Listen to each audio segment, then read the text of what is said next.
Wackadoodle Free Zone. Hi, my name is Gray. My username is Main Street Monochrome.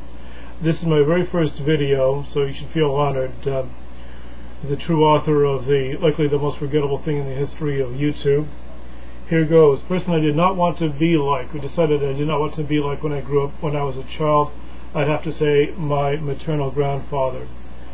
He was dour and humorless. He'd been beaten down by life. Even though he was financially comfortable, he had a Lilliputian concern for money. It seemed as though his record hit the runoff groove right after the first chorus. I'm not saying he wasn't a good man. He was a good man. He did some grandfatherly things with me, like taught me how to catch a baseball, taught me how to fish, or took me fishing. But I came away from having those experiences with him, thinking that the experiences weren't all they were cracked up to be, largely because they seemed as though they were a chore to him. And he just wasn't a happy person. Okay, the food that I'm afraid of, something that puts such visceral disgust in me that I would never eat it.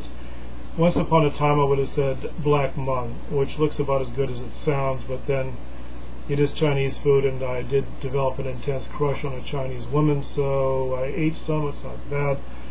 I'll fall back to morel mushrooms. Morel mushrooms could be used in a Star Trek movie as Klingon food. It's just like a plate full of fur, wrinkly fur, and it's, I don't know, the closest thing to it would be like if you just imagine eating the skin off a Shar-Pei dog. It's really gross. It's not even really mushrooms. It's something that apparently evolved much more recently than actual mushrooms. It's some other kind of fungus. And well, how to scare me? Give me a knowing smile.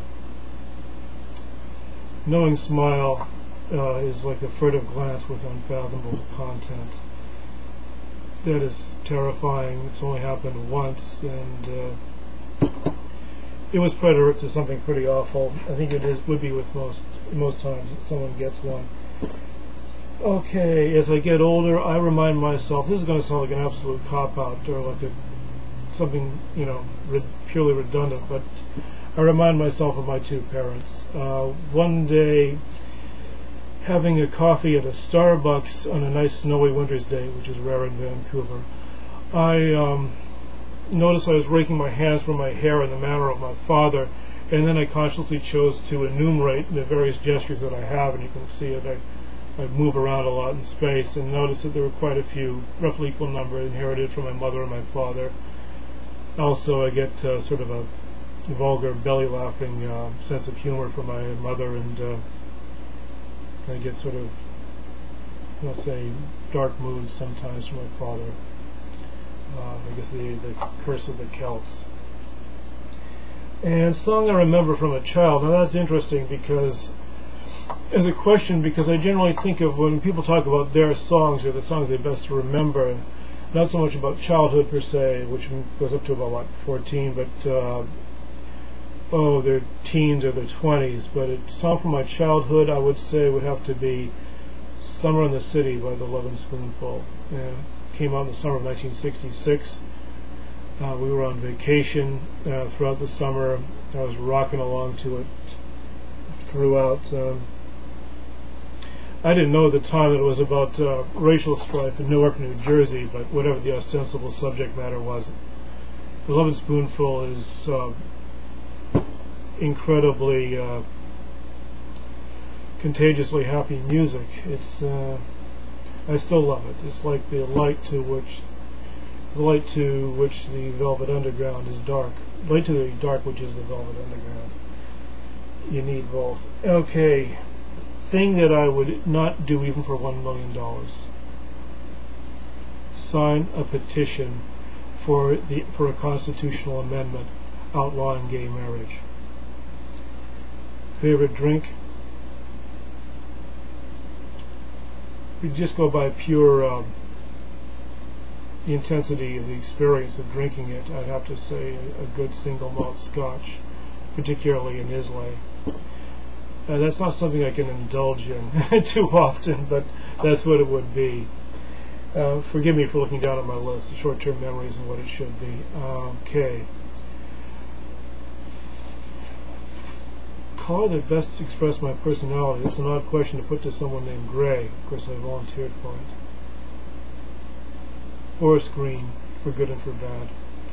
For good because I'm an eternal optimist. For bad because I'm an eternal sophomore. I'm in some ways stuck at the age of 22.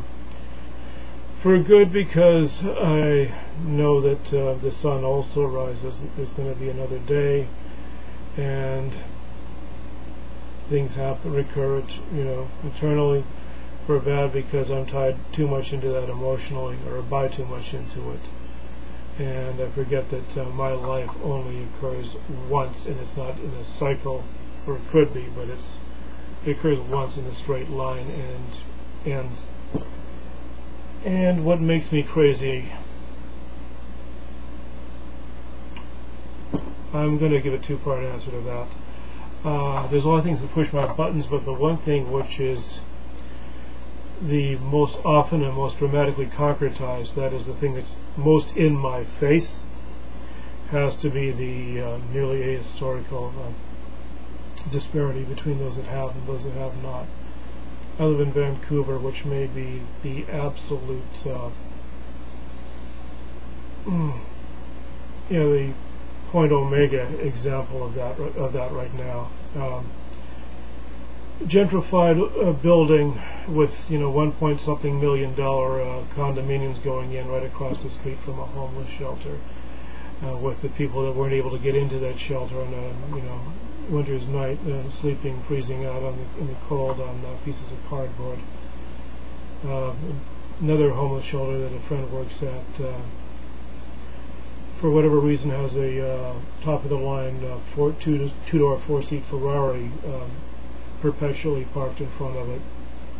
And then there's things like walking past red lines, knowing that about 2/3 of those people actually have jobs. They just have jobs that don't pay any fucking thing. Pardon my French.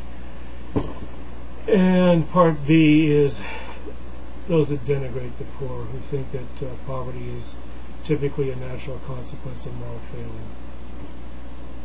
I'm not going to stick a finger up in the air. I already said the F word. There's enough of that on me too. What makes me cry? Man's inhumanity to woman.